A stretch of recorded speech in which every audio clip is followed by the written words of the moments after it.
Oh, welcome back to FAWKES News. Let's get serious today. These are serious times that we're living in.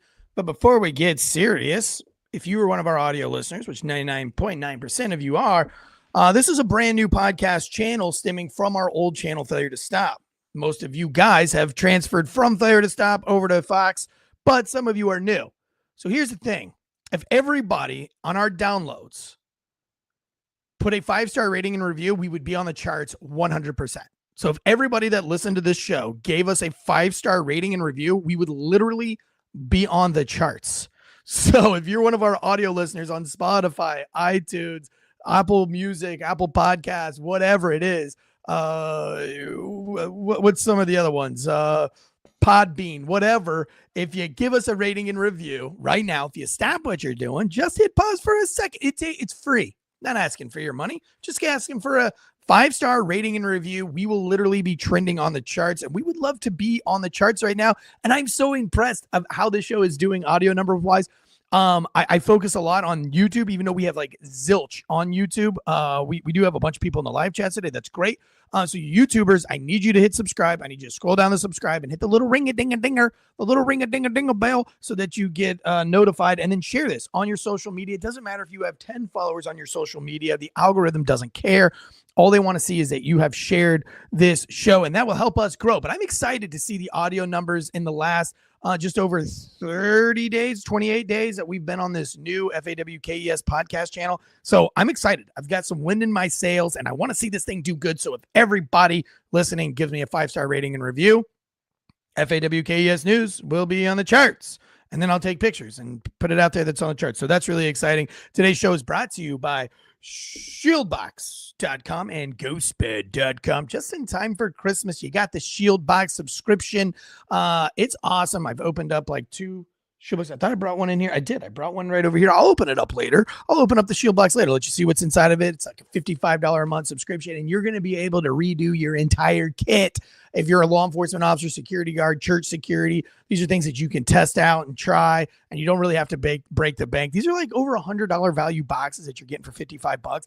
Plus, it's like Christmas all the time. You're like, what am I going to get? New hat, new knife, new flashlight, pouches, rip hobbles, spit hoods. You never know what you're going to get in those packages, and that's what makes them so much fun. And then, of course, we have ghostbed.com. Sleep so good it's scary. I always say that mental wellness and mental health starts with a good night's sleep, and that's why we're partnered with a company that's made in the good old USA like Ghostbed. So appreciate all of you. I'm also wearing my Red Ninja 3 hat from Red Ninja Memes. They are now a part of our network, the Fox Media Group network, along with several other shows that you should go check out. We'll talk about that later. But first and foremost, Josh, we've got a big show today. And I hate to say it, Josh. I hate to say this, but I was right. I'm always right when it comes to World War III and what is going on. You have to pay attention because I pull from multiple news sources from around the world to try to get the whole picture. I'm calling and talking to guys that are serving special operations. I just talked to a buddy of mine who's been volunteering in Ukraine. He's giving me kind of, he's super pro Ukraine, but he also admits that there's some nefarious journalism going on there, and that maybe it's not going the way that we think it's going here in the United States. Again, I'm not pro-Russia. Let me throw it out there. Been anti-Russia since Rocky, 4 or 5? Whenever he fought the Russian, I've been anti-Russia ever since. I've been anti-Russia since that hockey movie back in the 80s, the Olympics movie. All right? I'm not a Russia. I've hated Russia since Rambo went in there and rescued all those POWs, or whatever he did, and whatever Rambo that was. I think it was 3. Maybe it was 2. I don't know. No, that wasn't Russia. Yeah, he fought the Russians in Afghanistan, right? Or was he just fighting the Mujahideen or something? I don't remember. But point being, guys, is I'm not a huge Russian fan. But right now, my big fear is, Josh, is that they're going to burn it all down on the way out. The Democrats, the left, and the right, big establishment government, big daddy government is going to burn it all down before Trump can take office. And I want to show you the receipts to that. That's what this show's all about, showing you receipts, not just giving you my opinion, but let me show you why I feel this way. Also, I want to talk about who's Matt Gaetz. Is he a real POS? Or is there a little bit more to that story? Is there more to that story? Maybe, maybe not. Don't judge a book by its cover, but also don't judge me for this intro and just assume what side I'm going to take here, because I do think that all politicians are crappy. And listen, I've been to some of these parties and I see what's going on in some of these parties. All right. And I don't like it. And I don't go to those parties anymore because of it. Right. Like I've only done like 3 or 4 of them, but I thought each one was going to be different. And I was let down. And I've alluded to it on this show over the years on Failure to Stop. I've alluded to what's going on at these parties and what I've seen and how I refused to sign the NDA and they let me into the party anyway. And I'm still nice. I'm still not like disclosing all at all because, you know, these weren't like game-changing politicians or anything, but they were kind of elite folks. They were very wealthy folks, very prominent figures in their communities. And I was extremely disappointed in them for what I saw. So I'm not going to say that I 100% Matt Gaetz, but I also do believe that this is more of that political persecution. And I want to go into it over the years and how that just all of a sudden these sexual assault, these sexual harassment, these text messages, these comments that don't really add up. They don't really make sense. They always come out right around the election season. And it's because they don't really care about the victims. They just care about not letting these people get voted back in. And I think that's just as big of a story as anything else. Also, I want to talk about the FBI warning about Kash Patel potentially being Trump's possible FBI pick. And, you know, briefly, because I want to get into it in depth, Josh, but I mean, briefly, let me just say that if the FBI is scared of somebody that Trump is picking, my response to that is good. That's what I want. I want the FBI, who has been insanely corrupt over the last 20 years. I want them to be afraid from all the things. I want all of our 3-letter agencies and 4-letter agencies to be afraid. I think it is time that these 3-letter agencies learn that they, like law enforcement officers, are working for us, not the other way around. And they have pit themselves against us as the enemy. And there are lots of examples. I remember that case breakdown that we did where the ATF officer is going to check on a legal ATF background check that didn't come back. And as the rules were written, that if you put in an ATF, a trace firearms form, and it doesn't come back in a certain amount of time because the ATF is backlogged or whatever, then you get to have that permit. And then the ATF follows up. And it's very simple follow-up. And we remember the case where the ATF agent shows up and he's knocking on the door, but he doesn't really identify himself. And the neighbors call 911 and the police officer gets there and the police officer tells him to let me see the hands. And the FBI agent gets extreme attitude, doesn't show his credentials, doesn't do what he's supposed to do. And I believe he was tased. Was he not? Josh, do you remember that case?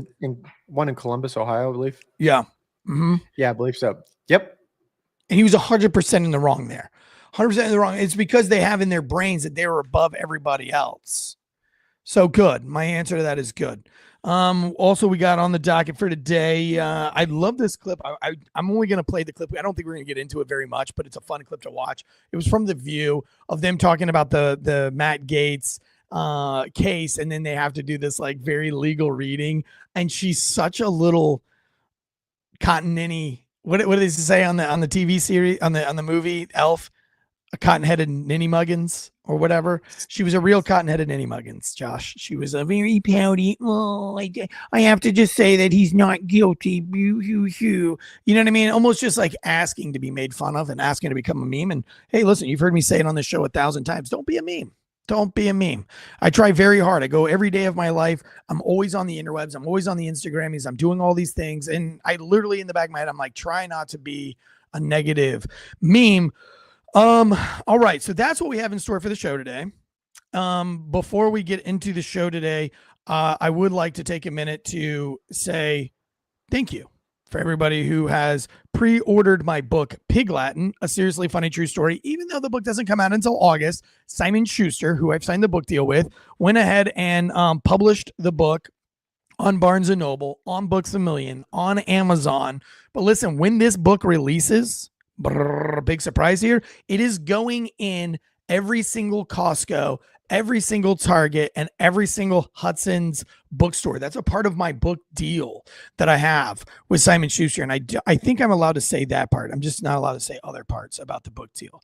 It's very confusing on what I'm allowed to say and I'm not allowed to say, but I'm pretty sure I'm allowed to say that. You heard it first. But is this going to be one of the bigger releases? It's the number one release for summer of 2025. It is the summer release for Simon Schuster. So I'm absolutely thrilled for this. Like, it's very exciting as a first-time author.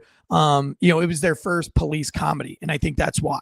I think it was it's a very funny book. It's one of the funniest book that any of the editors read, according to them. Now, they might be blowing smoke up my butt, but it was nice to hear them say that, like, the reason why we're giving you a book deal like this as a first-time author is because, one, we have no other books in this genre, and two, this is literally one of the funniest books we've ever read. It's apolitical, so it's not very political. It can go in every section. It can go in the action section. It can go in the comedy section. So very exciting. And for you guys that are ordering the book now, because you've been following Failure to Stop for the last 4 years, and I thank you for that. If you pre-order this book and you're giving the pre-order as a gift for Christmas, like a lot of you are, which is strange, and I feel bad. That's why I came up with this. I feel bad. Like, I mean, I love that, but I know what it's like to get a gift that you can't play with. Like, imagine opening a gift from your loved one and it's like, I got you Piglet in this book, but you're not even going to get it until August. And you're like, damn, thanks. Merry Christmas to me. So what I thought was, if that's really what they wanted for Christmas, then they probably would want me to do a cameo for them. So all you have to do is screenshot it, get in contact with me on Eric Tanzi Official on Instagram, or Failure to Stop on Instagram, or Fox News, FAWKES News on Instagram, or you can find me on Eric Tanzi on Facebook. Get a hold of me, or hit me in the live chats on the YouTubes, and I will send you a cameo video personal to your phone. We can text back and forth on Christmas Day. I will call on Christmas Day and FaceTime if that's really what that person wants me to do. So all you have to do is, if that's how you're going to purchase the book. But I'm not going to go hard on selling this book until closer to August. That's when my marketing budget even kicks in. So the reason why it's out early, guys, the reason why it's out so early, because a lot of you are asking, that's why I'm bringing this up in the podcast, is because 60 books went out to celebrities and influencers, and there has to be a place for them to give reviews. So then when my marketing budget kicks in March or April, people that go to Amazon and Books A Million and Barnes and Noble, and they start researching this book from book clubs, there's already a whole bunch of reviews. Does that make sense? Josh, does that make sense? Yep. So again, I'm not really trying to push the book. I don't care if you buy it now. I don't expect you to buy it now. But I'm saying is, a lot of you are messaging me, and I just wanted to clear the air on that. Last thing before we get started is Helene documentary. Guys, it's getting big. The Helene documentary that I'm shooting with Foss Studios, Foss Media out of Michigan. Now, this was Ken. This is the son of Mike the cop I'm working on this with. And his partner, James, his not life partner, but his work partner, James. And they are funding the entire documentary and allowing all the proceeds of the documentary to go right back into the hands of those in Western North Carolina. We now are getting the trailer to Glenn Beck's people. And we're doing a tour with them of the area, of all the areas. I don't want to say exactly where we're going to be for operational security purposes, but I am taking them on a private tour of all the damaged and affected areas. They're going to film with us, allow us to film with us, and they're going to help us in a myriad of ways to get the truth of this documentary out. And that is awesome. And even if, like, it's just like kind of underground help, like just some like, advice, or, I don't know. I don't know what kind of help they're going to give us, but the fact is that I get to spend, and I think the director of Mercury One is actually going to spend Thanksgiving with us and the people of Swananoa, North Carolina. So again, Mercury One really putting their heart where their mouth is. They're not just doing things for clout. They are in this to win this. They're also bringing us a lot of the things that we need for some people out there that we put in a request. So I'm just really proud of that whole program of Mercury One, badges and boxes, Sentinel Foundation, Save Our Allies. All these guys are working together. Weekend Warriors, that group, there's some Jeep groups, Rubicon Droop groups, Cajun Navy, just so many selfless servants that are out there. And a lot of these selfless servants that are not from the government, which is crazy, because we thought there would be a lot more assistance, a lot more help out there. But they're not even telling you what the death toll is. And that begs the question, why? And so we've got some whistleblowers Speaking of whistleblowers, the FEMA whistleblower that we covered earlier this week, she's now, what did she just testify before Congress? Josh? It wasn't her. It was another administrator that testified in front of Congress. They didn't send the directors. They just put an admin person up there. So even the person that they sent was kind of a nobody person. Right, like a plausible deniability. Yesterday, I went and shot with the Office Joe show.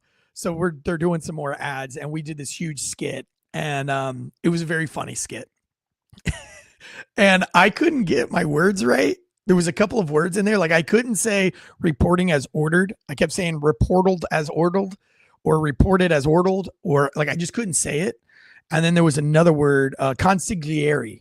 I couldn't say that. It was like consigliere, concierge.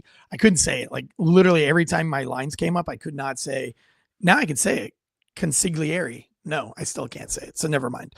All right, Josh, that's enough. That's enough of the shenanigans. Let's get into today's show, guys. Thank you so much for being here. Smash the like button, smash the subscribe button, give us a 5-star rating review. Here we go. What's the first story we got in the day? I've said this from the beginning. Putin. This was going to turn into World War III. And everybody used to say, Eric, you know that your rhetoric towards the Ukraine war is the kind of thing that gets us into World War III. And I said, well, this is bonkers, because the only thing that I've asked is, I told you when we pulled out of Afghanistan, first of all, let me go all the way back, Josh. And you know, right? Like you wouldn't lie to our fans. I wouldn't lie to our fans. So if I am making this up, then you call me out on it. And I won't pay you this month. I'm just joking. Call me out if you don't remember this. If you truly don't remember this, because somebody will go back and research it and find it, or find that I didn't say it. But if you remember right after the Trump lost the election 4 years ago, I literally said, and I tweeted, and I put on my Facebook, you can go back to that day after, I think it was like this January, whatever, 21st or whatever it was.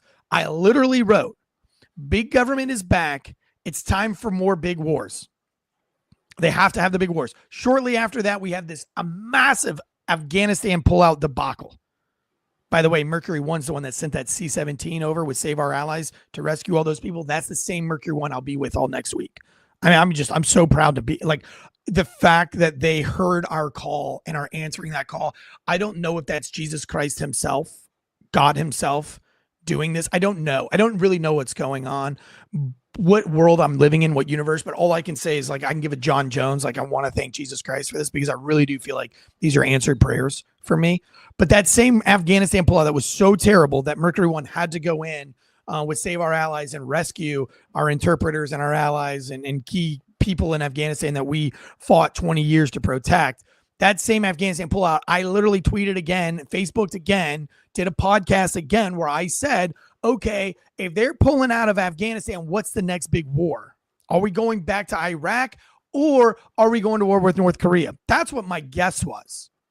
Little did I know, because I wasn't into political news so much as I am now, that we were going to directly go right into Ukraine. But as soon as we went into Ukraine, and I told you guys, I literally said on here, this was it. This was the whole plan. The military industrial complex is back. Trump had no wars. Trump didn't. Look, you came from Obama dropping a record number of bombs, record number of munitions over in the Middle East.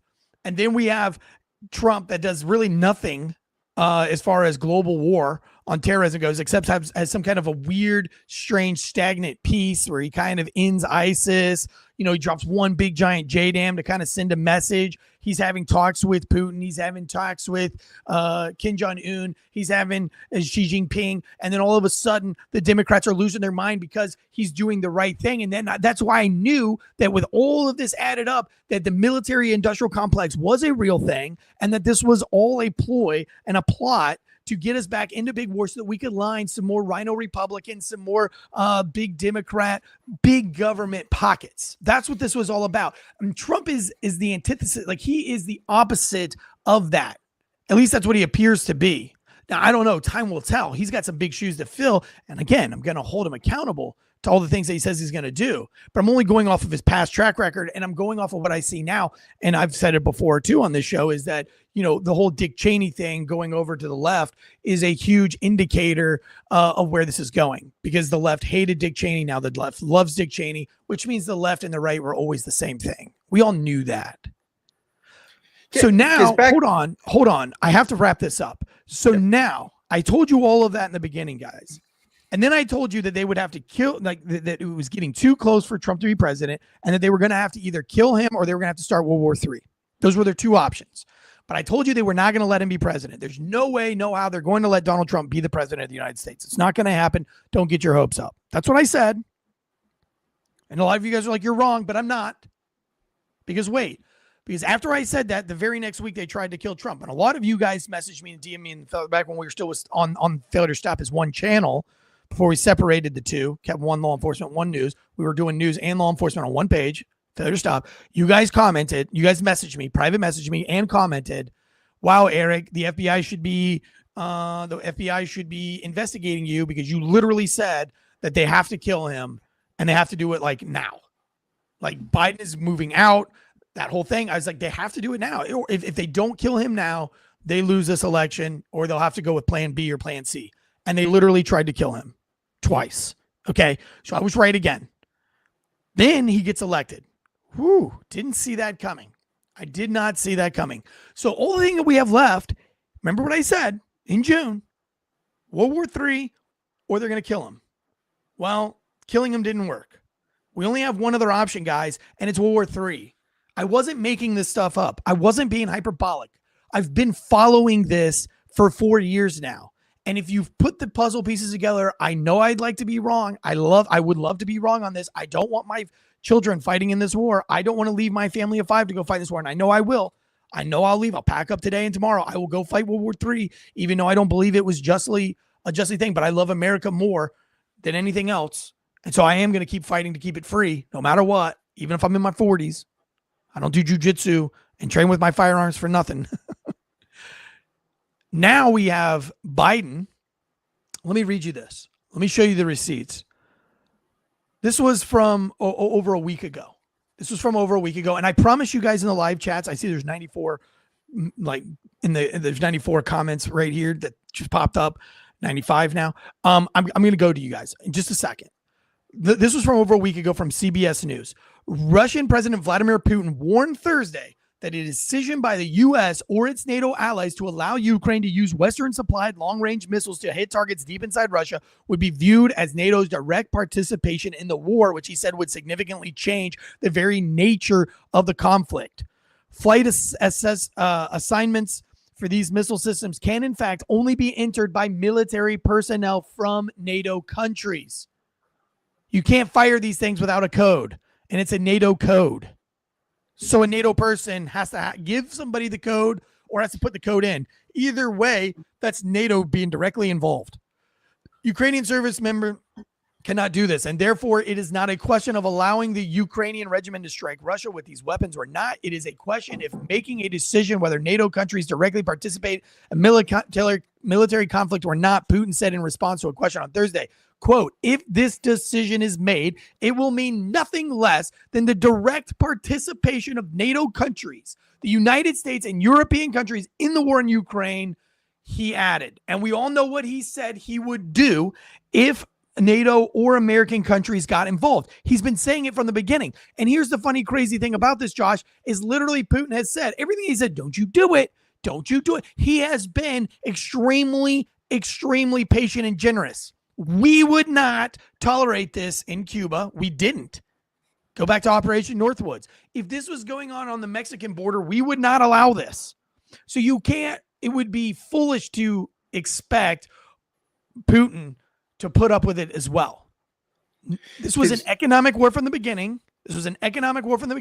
That we caused, that we started. If you really go back and you really try to be objective, and the sad thing is, Justice, we're not allowed to talk about this because they will remove you from YouTube, so I can't really go into it.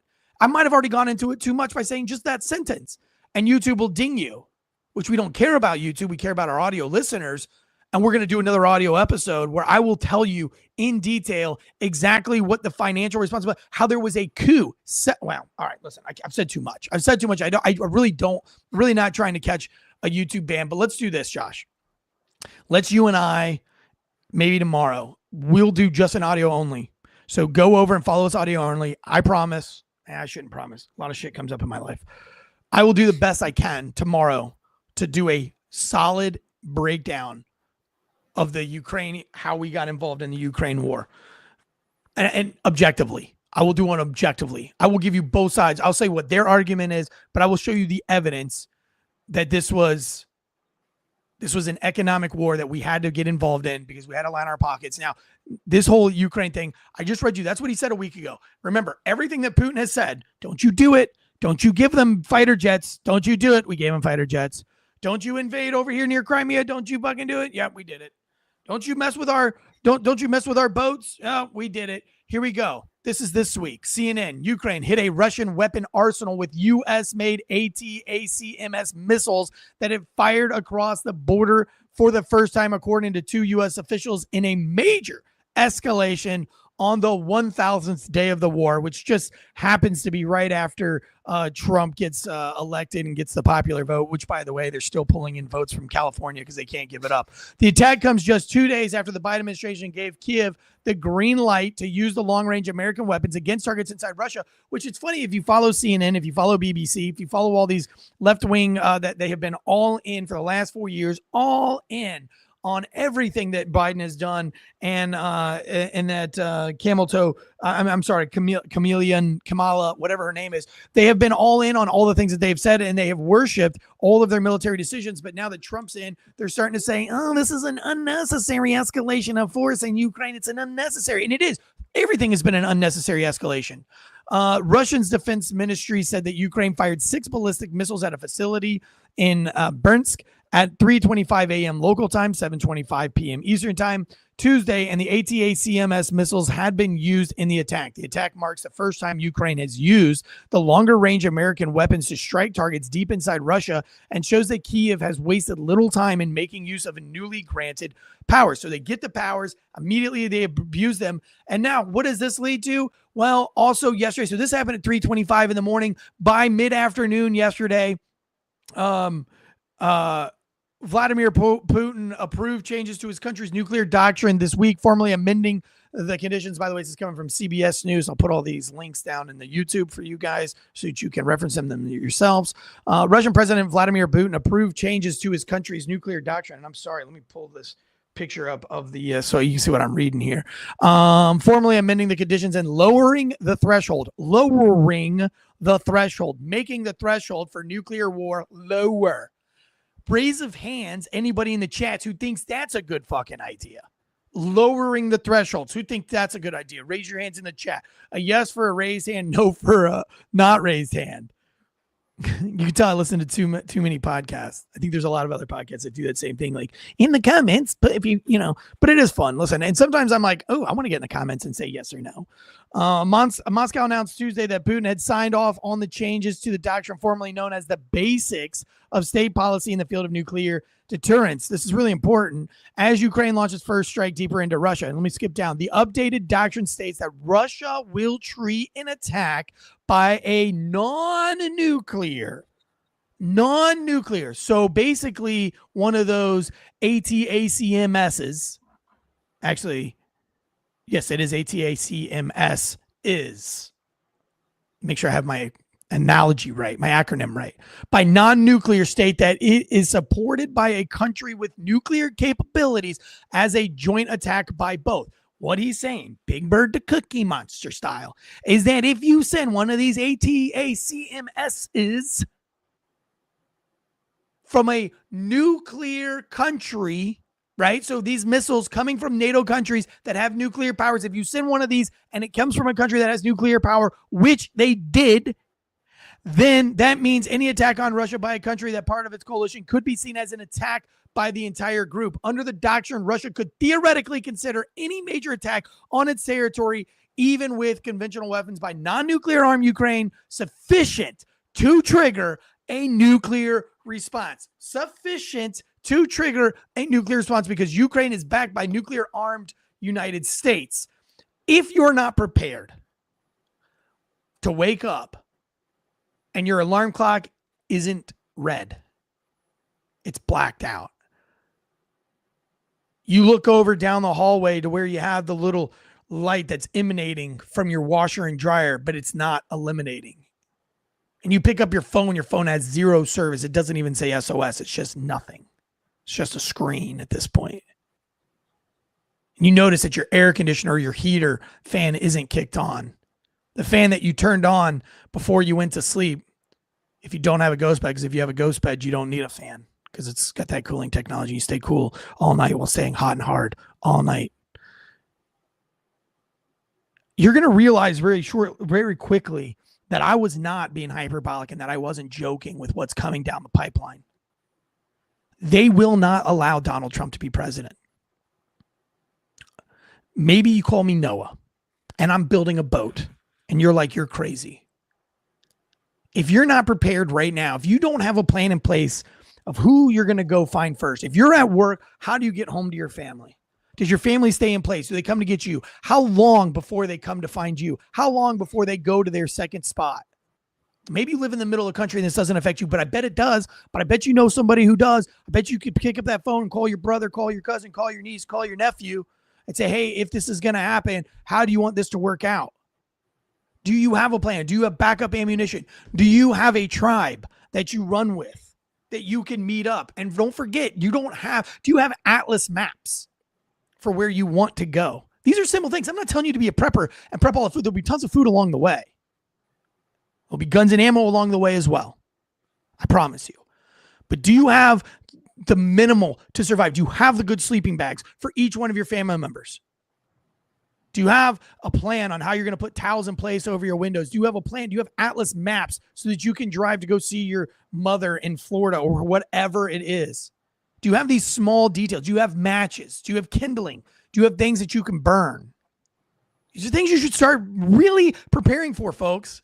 And I'm not trying to scare you. I'm being real serious with you right now because this has been escalating and you can see the writing on the wall. And if you keep saying, don't do it, what do we learn on Failure to Stop on our law enforcement show? How many times do we have to say, I'm going to shoot you. I'm going to shoot you. Stop. At some point, the cop stops saying stop and he fucking shoots you. That's why I always say, if a cop is saying stop, don't do it, I'll shoot you, he'll probably fucking shoot you. Go ahead, Josh. Because with the writing on the wall, for the last 2 years, we have gone, hey, this is probably what's going to happen next if we don't tame things down. And then that happens. Like, okay, well, that thing that we said that was going to happen next happened. So if we don't do things, it's going to get worse. We cut off the war from Afghanistan. For the last 20 years before that, it was just money, money, money. There was no question, no audits, no nothing. The Pentagon, they can't pass an audit to save their life. So we have been hemorrhaging money. I'll go ahead and call it money laundering. We have been money laundering your U.S. tax dollars through Iraq and Afghanistan. So we cut that off. Well, all of these people still need to get paid. Fact check me on it. Go back and check. See how many senators and Republicans, Democrats, both sides of it. Go back and see how many of them bought stock in the Raytheon, bought stock in the Lockheed Martin, bought stock in all of these war companies that then turn around as soon as the Ukraine stuff kicks off. Their stocks go up. So guess what? They all made money. They all made money off the stocks, and they're going to continue to make money off of the money laundering. They're going to continue to send all your money over to Ukraine. We don't know what it's going for. There's no audit. There's no checks and balances on it. We've even put in the process that we don't want to know where this money's going.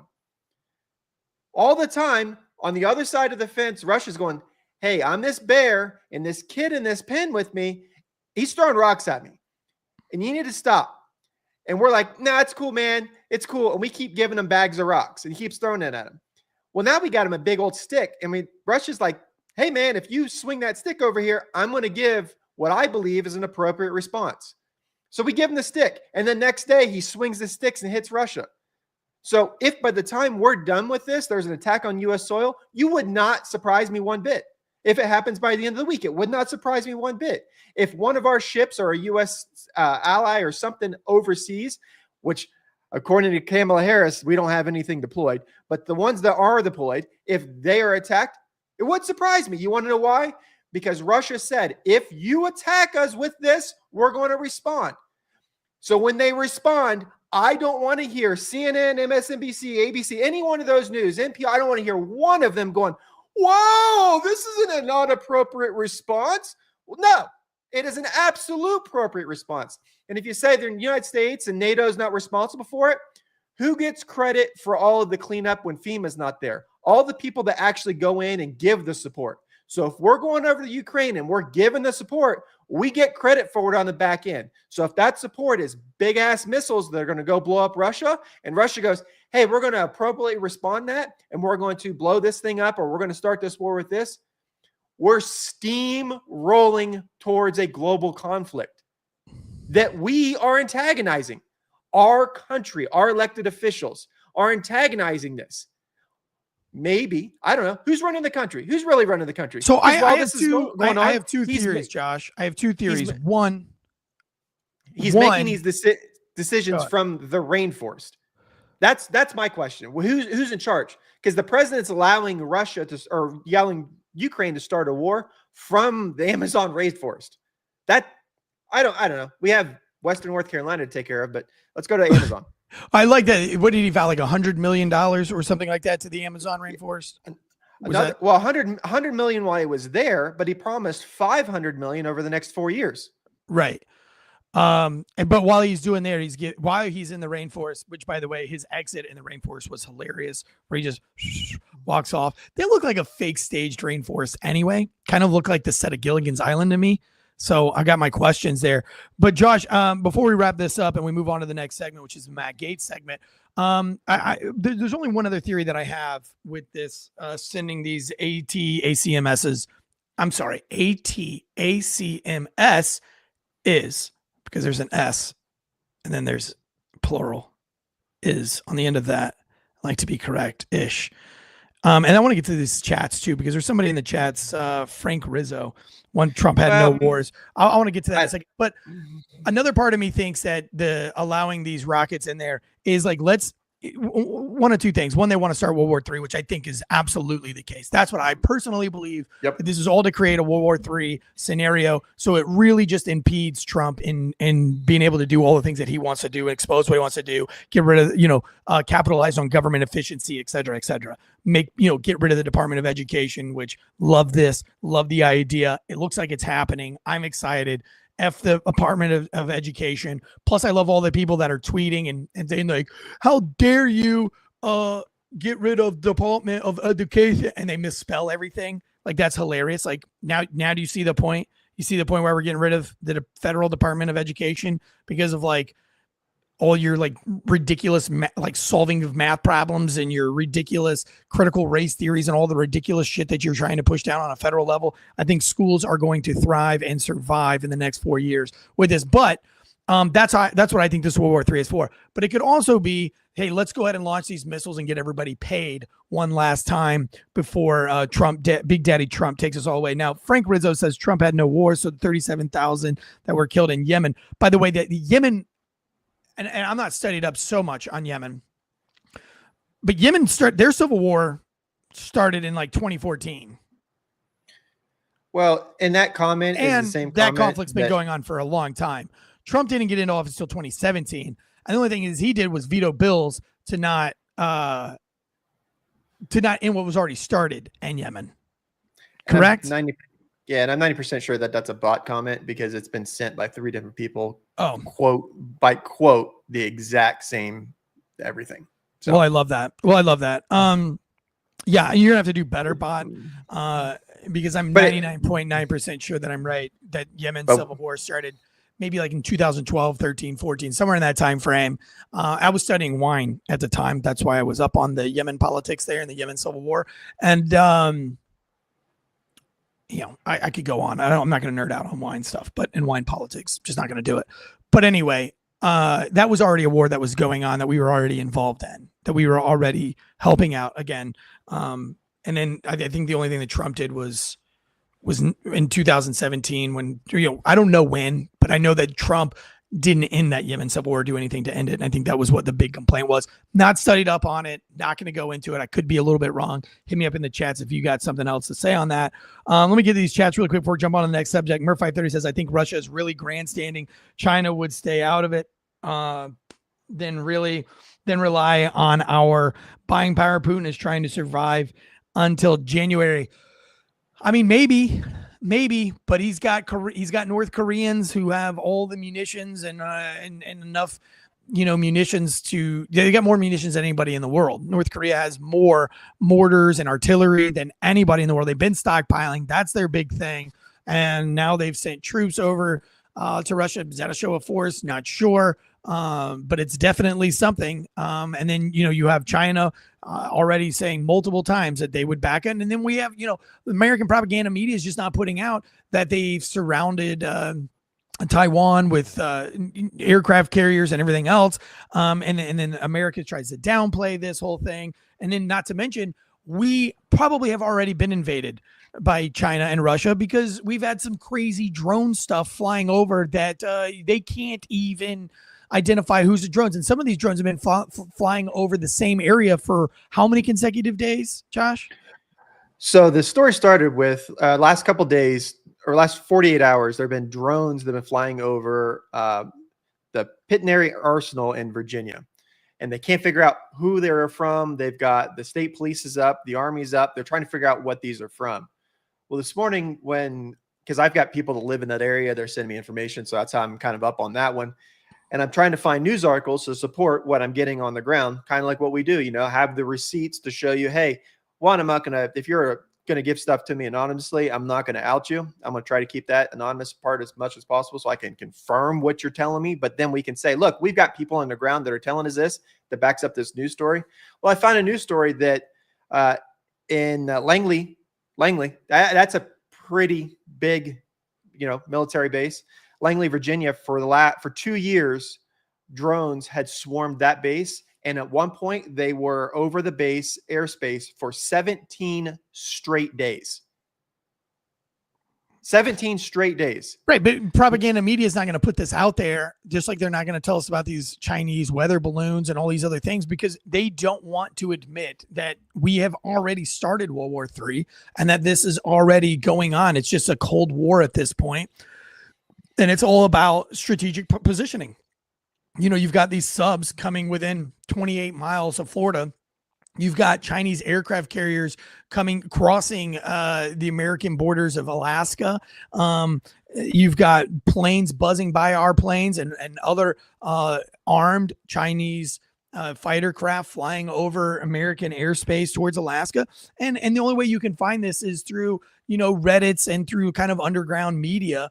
But here's the thing, even with this underground media, by the way, we're going to cover what Trump's doing with podcasts and saying that he's going to allow podcasters and YouTube media content providers in the media room in the White House. The thing is that that's the independent journalist. I actually had an argument with a journalist this week who hates me, absolutely hates me, would not have a real conversation without yelling. Which, it's so funny because it's like, it just proves all the rights points to, or the, I don't know, the Trumpians. I don't want to say right anymore because I don't feel like it's right. I mean, you got Elon Musk, who's pretty much a Democrat. You got RFK is a Democrat. You got Tim Pool who's a Democrat. Gabbard. You got Tulsi Gabbard's a Democrat. You got Donald Trump, who's a Democrat. You got Joe Rogan, who's a Democrat. You know what I mean? It's like, I don't believe in a right and left anymore. I think there's just a Trump. I think we have a third party.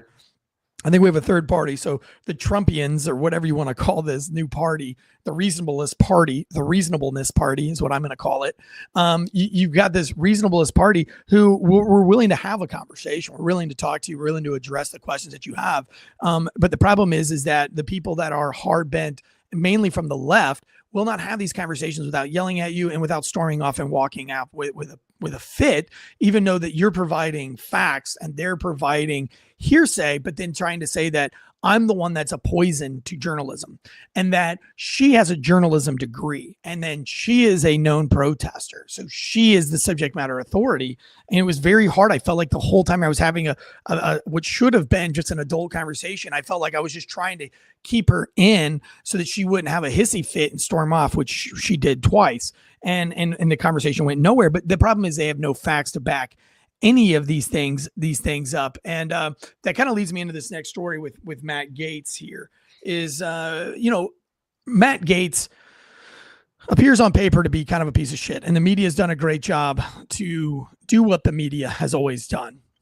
And if you go like even on Wikipedia and you just type in like political sex scandals and you scroll down, I mean, the majority of them are going to be Republican sex scandals, the mass majority of them. I mean, if you look at the last 4 on the bottom, it's like Texas Republican, New York Republican, Florida Republican, North Carolina Republican. And all these accusations come from, years and years and years ago with no witnesses and no thing. And like, so one, it shows that probably the left is the one that likes to use this tool more than anybody else. And Nancy Pelosi said it best herself. Let me play the clip real quick and we'll jump in this. I think it really helps. You have to know this before we get on. Now, listen, I'm not saying any of these guys are innocent because I really, in my heart of heart, don't feel that they are innocent. I don't feel that any of these guys are innocent. Maybe Justice Kavanaugh, innocent. There's a few, right? And there's a few, but not all of them. I think a lot of these guys are not completely innocent. Let me play this Nancy Pelosi clip. This, and this. So they have that validation that the press reported the smear, and then it's called the wrap-up smear. Now I'm going to merchandise the press's report on the smear that we make. It's a self-fulfilling prophecy. You demonize, and then we call it the wrap-up smear. If you want to talk politics, you call it the wrap-up smear. You smear somebody with falsehoods and all the rest, and then you merchandise it. And then you write it, and they'll say, see, it's reported in the press that this, and this. So they have that validation that the press reported the smear, and then it's called the wrap-up smear. Now I'm going to merchandise the press's report on the smear that we make. So there you go. And I think both sides, I don't think that's just a left tactic. I think it's a left and a right tactic. And I think they do it a lot. I don't know what the answer to that is. I know that this argument that I had with this person from the left, who's a journalist and a protester, her whole thing is that journalists only get it wrong just as much as I get it wrong. I mean, I have the only time I've put my foot in my mouth on this whole show in 4.5 years of podcasting now, full-time, as a full-time career, being on the radio 6 days a week. The only real time that I can remember, the only significant time that I really put my foot in my mouth was talking about that golfer. So I'll go ahead and put it out there. Here's the glaring difference between your background, my background, and hers. The background that we bring to independent investigative journalism and hers, we have actual investigative background where if we screw up, we lie, we try to manipulate the truth, we try to present things other than factual, we get held accountable. We get strung up in court. You get put on the Brady list, if not fired from your job, if not put in jail for lying, perjury, tampering with evidence, whatever you have to do. So when we're investigating things for fact. I don't care if your dog died and it makes you sad. I care that your dog died. Not the sad part. Yeah, I'll emotionally tell you that, well, I can empathize with you, but the factual point is the dog's dead. That's what I'm there for. Not one time have I seen a news article come out and just hammer down an opinion as a fact to come back and retract it, Russiagate, to come back and say that this thing that we said that wasn't true, Biden laptop, that turns out was true, Russiagate, and it wasn't true, and that all of the stuff that we put out there, we beat on this drum, Kavanaugh. We're not going to come back out on the other end and beat on the drum and go, look, we were so wrong. They're going to put 2 lines at the bottom of an article that has nothing to do with it and go, hey, that thing that we have been beating on for like the last 3 or 4 years, yeah, it turns out that's true and we were wrong. No one's going to jail. No one's losing their journal license. No one's going to be put on the, you can't broadcast for a little bit. No one's going to be put on you have to have your stuff extra edited. Nothing. Absolutely nothing. They give you a gold star, Pulitzer Prize, and let you go back out there tomorrow and do the same thing. That's the difference between independent journalism that we're presenting and these journalists. Okay, hold us accountable. We're asking that. We're asking to be held accountable for the things that we're saying. If we're putting stuff out there that's wrong, one of the things that I personally have been working on behind the scenes is people are looking to us and me for knowledge and as a guidance. And that's a lot of weight on your shoulders. I want to make sure that if someone's looking to us for guidance and information, that what we're putting out is factual and correct. So if she doesn't want to have a conversation, it's because she has a narrative. She's not a journalist. She's propaganda. If she's at a protest, is she at a protest because she's covering it, or is she a participant? There's a difference. Well, yeah, and that, our whole thing was about the Daniel Penny case, and that was her thing. And she was like, I protested for the Daniel Penny case, as if that makes her a subject matter expert. But she, really didn't have a lot of the facts of the case. And then she got mad at me because I said, listen, she's like, well, just because the media got the Breonna Taylor case wrong, like what significant, like what globally changed, what nationally changed? I said, well, they burnt Louisville down. And she's like, nope, I'm not even having a discussion with you. Nope, they did not burn Louisville down. They did not burn the city of the ground. And I'm not going to have with misinformation, disinformation. I'm not even going to have a conversation. We're done. I was like, what? Because I think what I mean by they burnt it down. Like they rioted, they looted, they burnt down a police precinct. Like there was a lot of rioting going on. She's like, nope, I'm not even gonna have a conversation because it wasn't rioting. I was like, oh, were you in Louisville? And she was like, no, I was in New York. And I was like, so you don't know. Like I've had officers that were in the Breonna Taylor case on my show to tell me what the weeks after the Breonna Taylor case were like, going into witness protection, having the FBI having to protect you, knowing that you're getting charged with murder after you got shot by somebody that didn't answer a door, watching the news media spread absolute blatant lies about the Breonna Taylor case and having no way and having nobody to refute them or rebut them. Even Donald Trump bought into the media and was like, we're going to really look into these no-knock warrants. And we're going to put an end to these, because he even bought into the propaganda, which was the whole point, was to get rid of no-knock warrants because, the left wants to make crime easier to commit. And the safest way to combat crime for policing are these no-knock warrants in these very specific scenarios and situations that you have to have signed off by a judge and a DA, which are a lot of the time Democratic judges and DAs. And in the Breonna Taylor case, it was. I'm not going to go into that case, but anyway, that was the argument that I had with her. Let's go into this Matt Gaetz case quickly here. The man picked to be America's. This is coming from BBC, by the way. And I don't know if let me see if I can bring this up for you or not. Doesn't look like I have that one pulled up for you. So if you want to do this is come from bbc.com news articles. And you can just type in Matt Gaetz, Gaetz, and this will pop up for you. The man picked to be America's next top law enforcement officer, Matt Gaetz, is at the center of a number of allegations which could prevent him from getting the job. Here's all you need to know about them. The Florida lawmaker is the subject of a long-running investigation by a congressional ethics panel to a number of claims involving drugs, bribes, and sex. So here's the kind of the nuts and bolts of all of this is that Matt Gaetz had a party where this guy whose name was Greenwich? Joel Greenberg.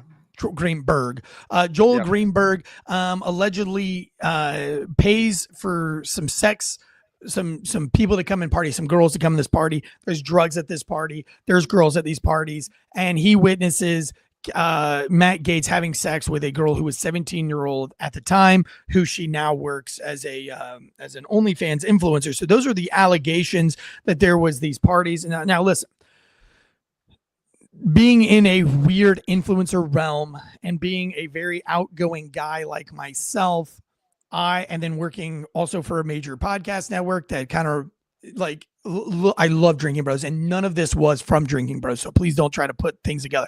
I worked for Drinking Bros. I podcasted for Drinking Bros, which is kind of a party animal podcast network. And it's so much fun. And I've always been a big fan of Drinking Bros. And I'm still to this day stoked I ever got to even work there for 2 years and that they gave me this whole platform to talk on. So again, this has nothing to do with them, but because I align myself with them, people assume, or people judge me because of the way I acting at tailgates, where I'm like, welcome to Drinking Bro Sports Tailgate Legend Show. We're live, baby. We're live from Vanderbilt. We got the drinks flowing. We're taking shots, because that was my stitch. That's what it was. It was a tailgating show where I crashed tailgates, brought in some kind of a minor celebrity to crash the tailgate to, ate their food, drank their beer, had women sitting on my lap, not by choice. They just came and sat on my lap or something like that. But it was like a party. That was the theme. That was the brand. But I didn't get drunk at these shows. I didn't do any drugs at these shows. It was an act. I acted like I was a college tailgate partier. But because of that, I was invited to parties because people thought this guy must party. Little do they know that I'm literally a homeschool dad of 5, husband of 1 wife. I'm actually pretty vanilla. My wife is a kind of an introvert. She's very quiet. She reads like 3 books a week. We homeschool, we home birth, we drink raw milk. Like, we're literally everything that the far left would have been back in the 60s, but they absolutely despise now. We're kind of like this crunchy, more spiritual religious. Like, I'm a believer in Jesus Christ and all these things. And so it's like, I have convictions and moral responsibility. So I'm just not that guy. But people didn't know that. People still don't know that. And I got invited to one party, and it was a little crazy. They had some strippers, and they had the waitresses that didn't have any clothes on, and it was weird. And I had to check my phone in and sign an NDA. And then I got invited to another party, but then I said, I won't sign an NDA. And they said, that's okay. Just come on by, but like, don't bring your phone. Fair. So I went because I thought maybe this one would be better. It was crazier. It was actually like they had like an area where they had like a shaman doing like DMT trips or something. I don't do drugs. I've never done drugs. Only thing I've ever done is like a marijuana Delta 9 chocolate when I broke my arm. Somebody was like, try this instead of the prescriptions. It'll make you feel better. All right. Like, I've never done anything else. I told you, I'm kind of vanilla, surprisingly. You don't have to believe me. But there was a lot of things going on, and I left. I was only there for like 20 minutes. I was like, oh, God, like, this is fucking wild. You guys have heard this story. I've told it before, and I left. And then I've been to some other parties that were just more like outs. But then, the witching hour approaches and the cocaine comes out. And, the one was at a very prominent restaurant. It was a very, very fancy restaurant. I was kind of playing sommelier because I'm a certified specialist in wine and a sommelier, and I'm very studied in wine and everything like that. And these were like really prominent figures in the community. These were like some, again, not politicians, but big business owners, wealthy folks. And everything was fine. It was good. I was picking out bottles for everybody. We were having a good time. It was great. And then all of a sudden, all the cocaine came out, and then some like wife swapping shit looked like it was starting to go down. And again, I backed out and I left. So I know that this is part of the culture for the rich elites. I've known that for the last 4 years. Matter of fact, one guy invited us onto his yacht. I've known better. I said, I'm not going on the yacht. My buddy was like, fuck it, I'm going on the yacht. My buddy sends me pictures. He's like, I shouldn't have gone on the yacht. Like, they were literally on this little yacht thing. The rich guy, had a black woman on a collar and a leash and was walking her on all 4s around the thing and then running lines of cocaine off of her ass. You know what I mean? Terrible things. Like, I'm so glad because I would have beaten the guy's ass, honestly. Like, I would have been like, I will fucking throw you off this boat. Like, get this woman that you've paid to treat her like this. You take her off that leash right now. Like, or I'm fucking like, I will pay her to take the leash off. Like, whatever you paid her, I don't even have that kind of money. But like, I wouldn't tolerate it. So I'm so glad I didn't go. And I don't go now. I don't go. If you invite me to a party, I don't go. I might make an appearance at like 7 p.m., 8 p.m. and I'm gone. I'm gone by 8:30, way before 9. Because I don't want to know. I don't want to see. I'm not getting involved. So I know that this is the culture. And that's why I tend to believe that these stories are probably somewhat true. Like the drugs, probably. But here's the say. I mean, it's not Minority Report. Just because you go to these parties, just because I've been there, like I can tell you. I can look you right in the eyes. I can put my hand on the Bible and tell you I did not partake in any of the sex. I did not partake in any of the drugs. And I did not partake in any of the debauchery except for maybe watching the strip show. I did do that. They did like they had some dancers come in and do it. But that was a surprise to me. I didn't even know that was going to happen. But yeah, I watched. Like, I'm not fucking gay. You know what I mean? You know what I'm saying, Josh? Like, I'm a rock, but I'm not a diamond. You know what I'm saying? Like, some new girl just wops out and starts dancing. I mean, I'm probably going to look, do one of these. I'm not looking. You know what I mean? So I say that to say that when I'm reading this, it's not like I disbelieve all of it. And I'm not taking Gaetz's page because I think a lot of these politicians, I mean, look, they're having sex on the House committee floor. Or what was it? Well, you don't have to go look at Clinton. Yeah, sticking cigars in girls' pussies and jizzing on their dresses. And, she's an unpaid intern, a 20-year-old unpaid intern giving beaches in the Oval Office. Like, what a power trip. Like, you're the king of the world, basically, because you're the top leader in the world, the president of the United States. Mm-hmm. And then you've got an unpaid 20-year-old intern and she's sucking your dick underneath the Oval Office table. I mean, that's bonkers. And then you go as far as to, put a cigar up in their twat. Like, that's crazy. Let me keep going with this. The Floridian has repeatedly and vehemently denied wrongful doing, casting the probe as an attempt to smear his name. by powerful enemies he has made in politics. He's also raised in his defense the fact that the DOJ ended a separate 3-year federal sex trafficking investigation last year by deciding not to bring charges against him. Lies were weaponized to try to destroy me. And here, this is honestly what I think, guys. Again, this is Eric's opinion. I think that when you start making a lot of money, you go to these parties and it is all 100% for blackmail. I got the sense when I went to that one and it turned into an orgy. The guy that was there was like some kind of an older guy. I don't know who he was, but he was older. He's wearing a tuxedo. And just the way that he wanted me to go in the room to just see it gave me like the heebie-jeebies, like, I think this motherfucker is trying to like catch me doing something. So like that poses another question to me, because this happened with General, what was the general in the Afghanistan war? Anyway, he got caught like having an affair with like basically an Iranian spy or an Israeli spy chick. I forgot the general is. I've actually talked to him on FaceTime, which is pretty crazy cool. But I mean, he kind of admits it. Like he was seduced. He didn't know. Like he didn't know she was an insider. He thought, and it took her a long time. It took her like a year of working on his staff and of like, kind of picking at him and traveling with him before they finally have the affair. And then she just like, as soon as they have the affair, she comes out and exposes him and they frickin' relieve him of his command and everything like that. I think that a lot of this is put in place for that reason. I think that's part of the culture, is so that they have something on you. It's like, and I see this on a small scale. I know I want to wrap this show up, but like how many of you are in group chats where if that group chat gets leaked, you're all fucked. But if that one guy isn't producing like those memes that are super inappropriate and not safe for work, if he's not posting, you kick him out of the group and you start a new one without letting him know, because you know that if he hasn't put any fucking skin in the game, then like he's the one that can rat you out.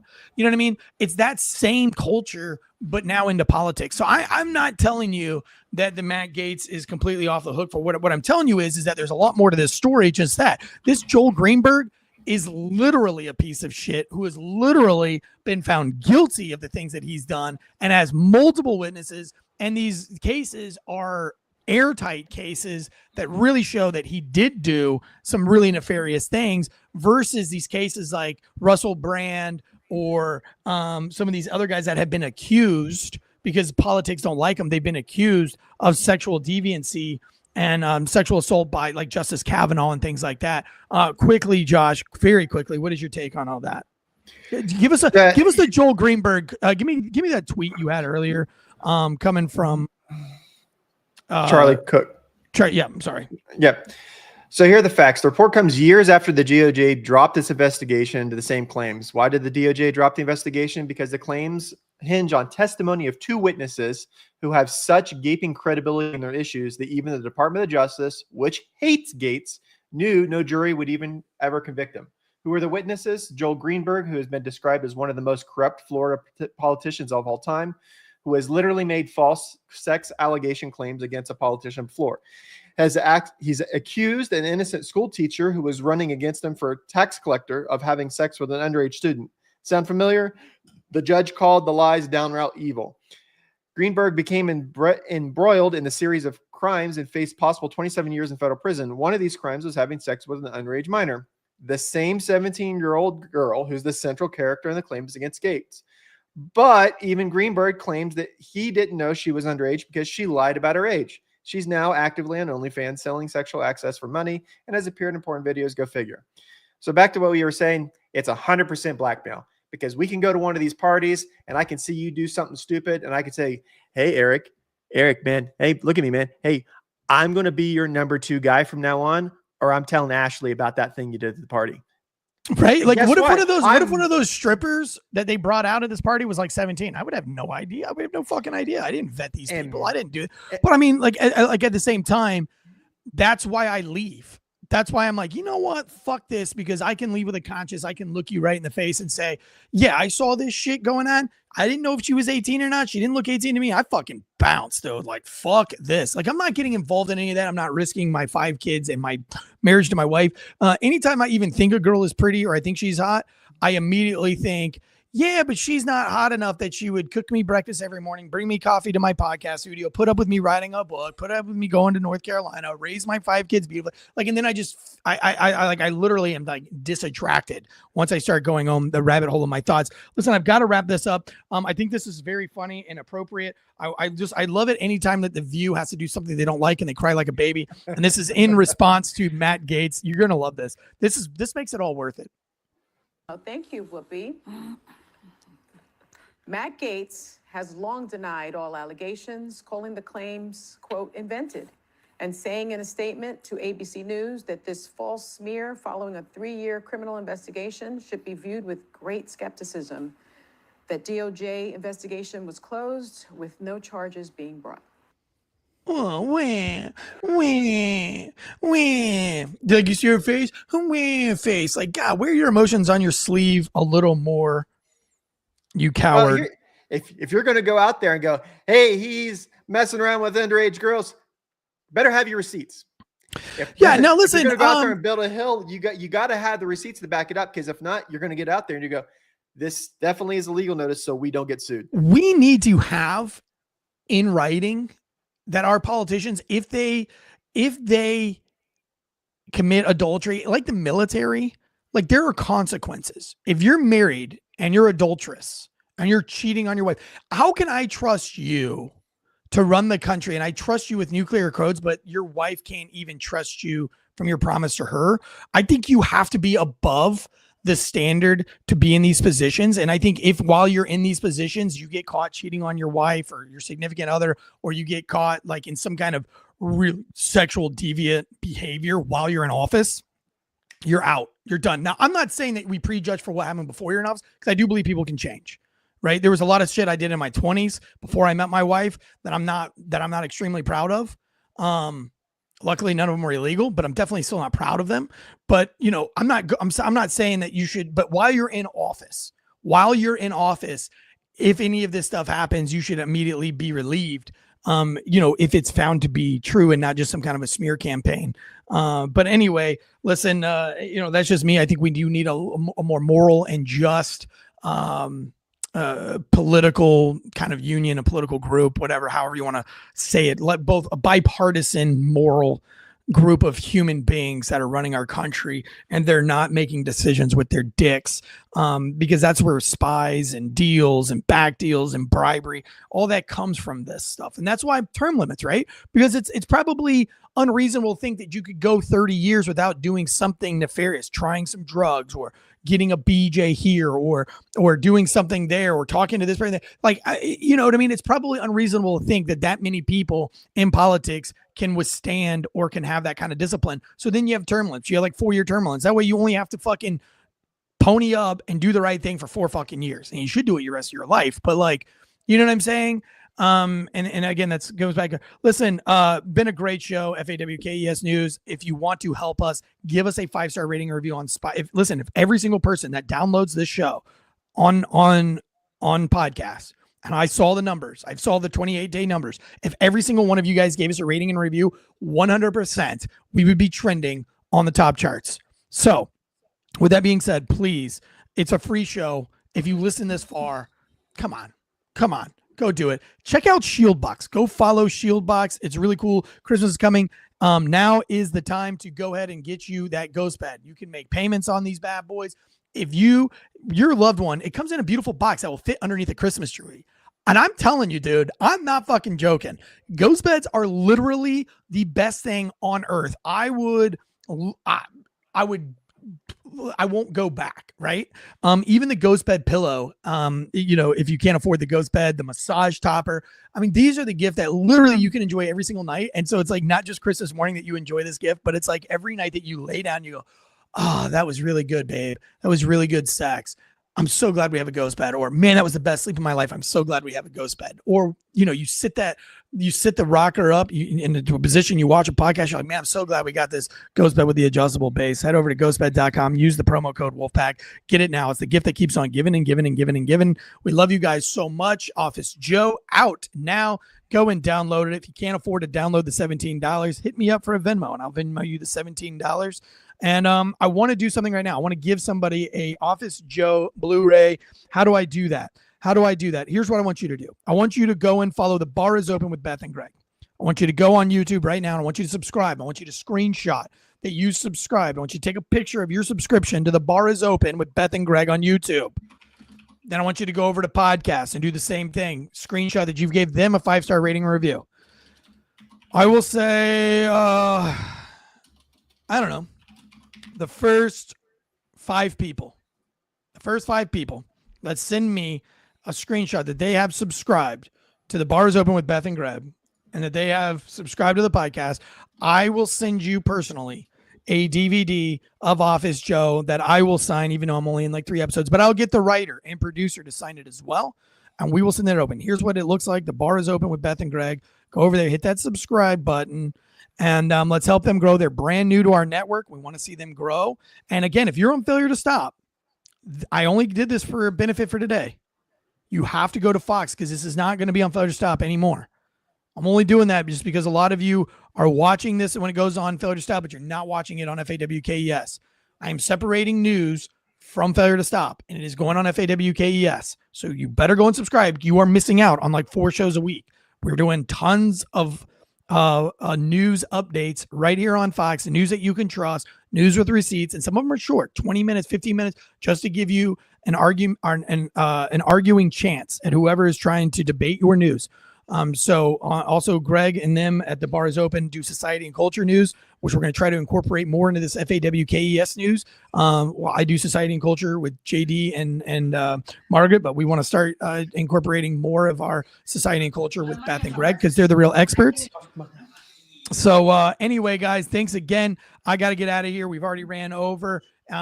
We'll have a good show on Friday. Next week's going to be tipsy-turvy because I'm going to be with Mercury One and all those folks in Western North Carolina, trying to do the Lord's work with those folks. So, just stay with us, be patient, have a good week. Like G.I. Joe always says, he says it the best, right? Maybe you didn't know about the start of World War III, or maybe you didn't know about the allegations into Matt Gaetz. Maybe you didn't know that Nancy Pelosi admits that smear campaigns are real and that they use them all the time. But now you do know, and knowing is half the battle.